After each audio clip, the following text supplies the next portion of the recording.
Hey everyone, it's Matt, aka Tech Ranger, and today we're going to be taking a look at 5 quality of life mods for the Xbox. The phrase quality of life gets thrown around a lot in patch notes nowadays, but basically what it is are little things, little changes, improvements, make it a little bit easier for us, a little bit more intuitive and helpful when we're playing the game, whether we're modding or we're playing for the first time. Quality of life can go either or, in this case it's for mods. I made a similar video for Fallout 4 and a lot of you really like that one, so I will link that above and below. But for this video we're going to be looking at Skyrim, 5 quality of life improvements. Some are trivial, some are quite large in what they do, one of which is a visual thing, but I think it's more of a quality of life improvement than anything else. So that will be at the end of the video, but I will have timestamps in the description down below if you want to jump from one mod to the next, or you just want to see one specific mod. With all that out of the way, let's take a look at 5 quality of life improvement mods for Skyrim on the Xbox, some of which are also for PC.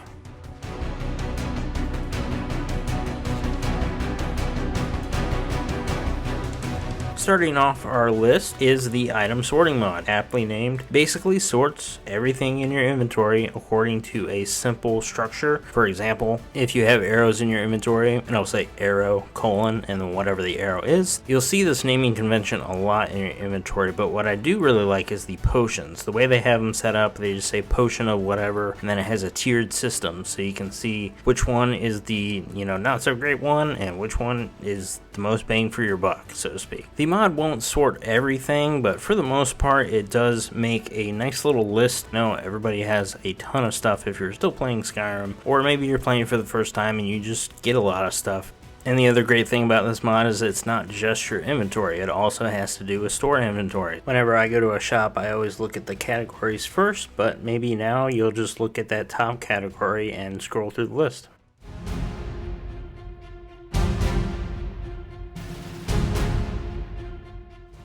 Next we head to the forge because we're going to be taking a look at smithing, and we're going to be taking a look at alternate smithing categories for the Xbox. Now there is another version of this mod that actually changes one more additional thing, but I don't think it's wholly necessary, and this one does the job. It changes the interface to basically group things like your armor and then swords, similar to the item sorting. This does it for smithing. Pretty helpful. Now there is a lot of other mods like this, so if you use one, let me know in the comments down below if you prefer that over something like this. It's pretty helpful for me to see all these categories on the left rather than go through categories like iron, steel, daedric, just to find that one thing that you wanted to craft.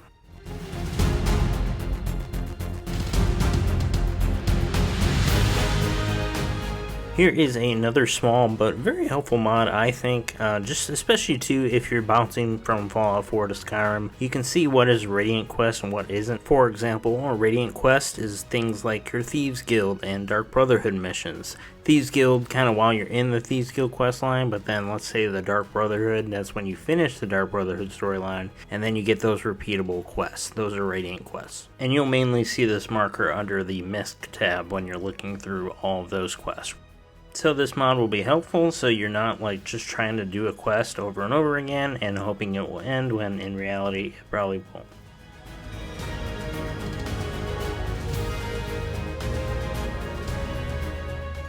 You ever tired of just like opening up your map and figuring out where you need to go if you turn the HUD off and everything and just want to wander through Skyrim? Well, this mod should help that. Point the Way places signs at intersections that you might not have seen before, and in some cases actually fixes the direction of the sign, so like if you keep traveling one way, in some cases the signs in the vanilla game would point one way, but in reality you would have to like scale a cliff or something to get that way. These signs kind of ensure that you're going to be on a road, and then eventually you'll get to another sign that'll tell you if you need to change course and get on another road to get to where you're going.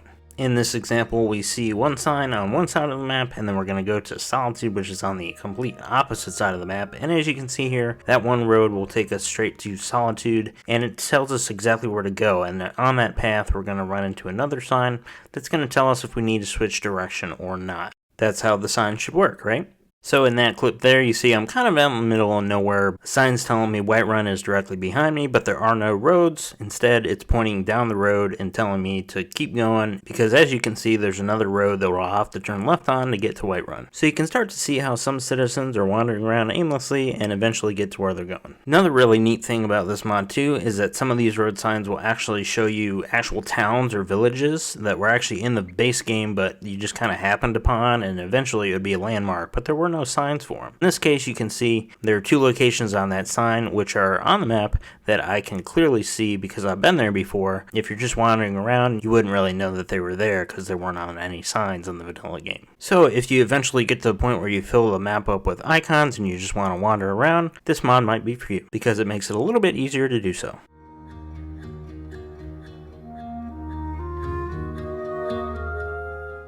Now this mod is the biggest of the bunch, and I want to save this one for last because it might be my favorite out of the 5, mainly because it's more of a visual thing, but I thought it was more quality of life, as I said earlier on in the video, just because it will actually show you the enchantments that you put on your weapons, which can be kind of hard to discern sometimes, so it's nice to have like that actual added layer to tell you what you've enchanted your weapon with. You'll have to kind of learn what these are. Some are more apparent, like obviously the fire one, it's going to glow fire. Frost enchantments will look like there's a little ice storm going around your weapon with the animated blade as well, which looks really cool.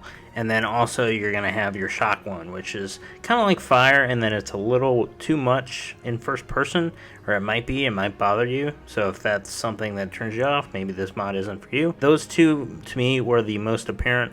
I did notice that when you put a poison or something on your weapon, it does remove that effect, but then when you use it up, it comes right back. This mod adds a lot of unique visuals to a lot of the enchanted weapons in the game. The only downside is there's no staffs, or some of the special quest items like Mayrune's Razor, for example, won't work with this. Definitely go ahead and check this one out. These are just visual changes, so it's not going to change how enchantments work or anything like that. Download this one, give it a try, and let me know what you think. I think the mod author knocked it out of the park with this one. It's so simple, but yet it's very helpful as a quality of life change. And while this might not be for everybody, I think it gives the enchanted weapons a unique look that stands out. More so from the vanilla game, but not too much to make it look bad.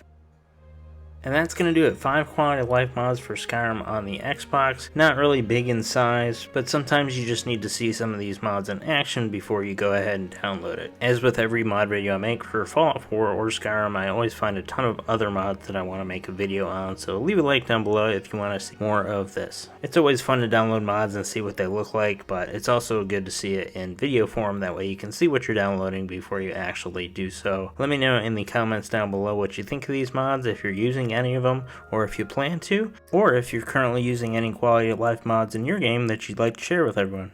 Thank you all so much for watching, and for those of you subscribed and have been watching all the videos, thank you for continuing to watch these videos, and I will see you all in the next one. Have a great day, everybody.